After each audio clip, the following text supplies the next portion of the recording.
Good morning, everyone. I hope you're doing well on this lovely day. I'm actually recording this yesterday, a day early, because I needed to take advantage of the fact that it's not snowing. I think it's supposed to snow when this is actually going live. Anyway, we'll find out.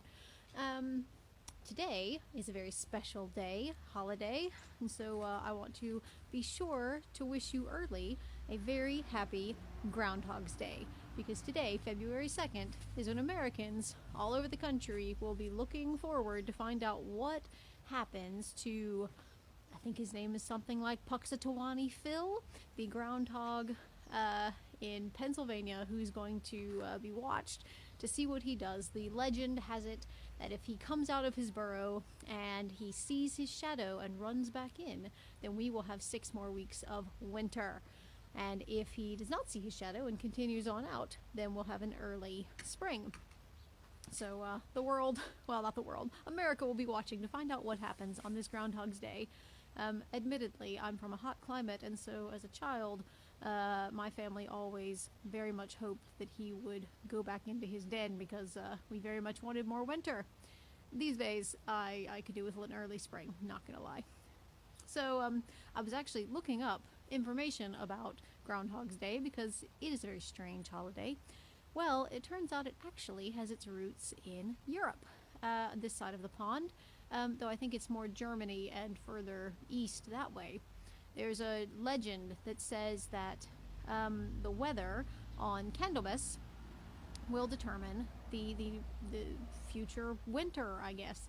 I think if it's a nice day, a clear day on Candlemas, then you'll have 40 more days of winter, whereas if it's not, then spring will come early.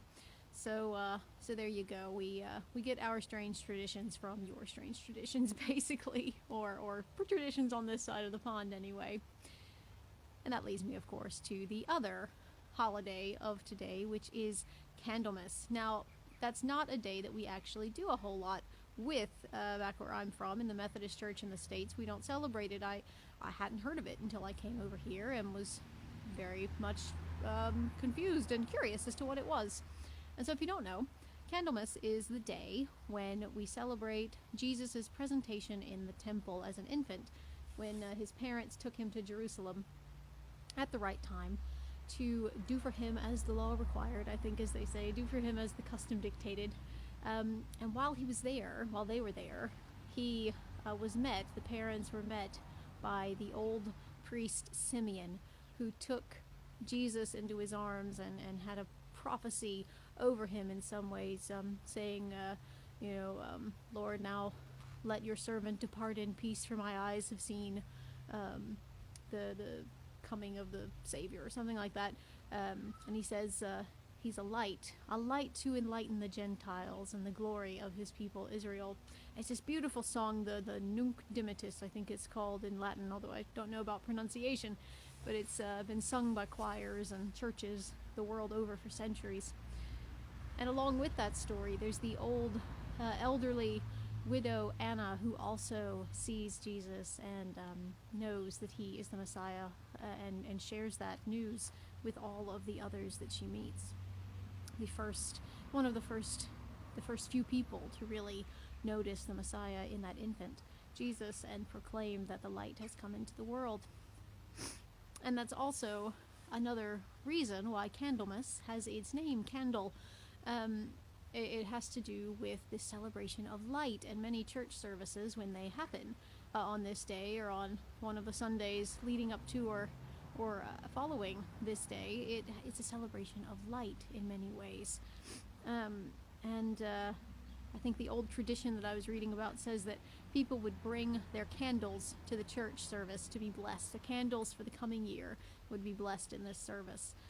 And there's lots of traditions that remind us of that light. But there is yet another symbolic sort of function of this day. In many cultures, not only in Christianity but in other places, this time of year is also the time when we look for those first signs of spring, hence the Groundhog's Day tradition, which has its origins in some of that, I think. And so you might have noticed we're on a little field trip today. This is the outside of Ledgate Methodist, and I came over here because I have been following it, coming up here for the past couple of weeks, every couple of days when I walk the dogs, because I knew that in the little garden right out front, I would see, let me see if I can make this happen. Oh, no, that's going to make it bigger. I would see these tiny little snowdrops coming up, and there aren't too many of them just yet, but all along this little garden, they're just starting to come out. And last year, I was actually told that these snowdrops have another name. They are also called Candlemas drops because they come up at this time of year. And I was reading a lovely blog post just today, and it said that just like candles are those little lights that shine in the darkness of our homes in the inside, so the snowdrops, the Candlemas drops, are like the little beacons, those little beacons of life and growth and new life, shining in the gardens outside, reminding us that spring is just around the corner, that spring is on its way.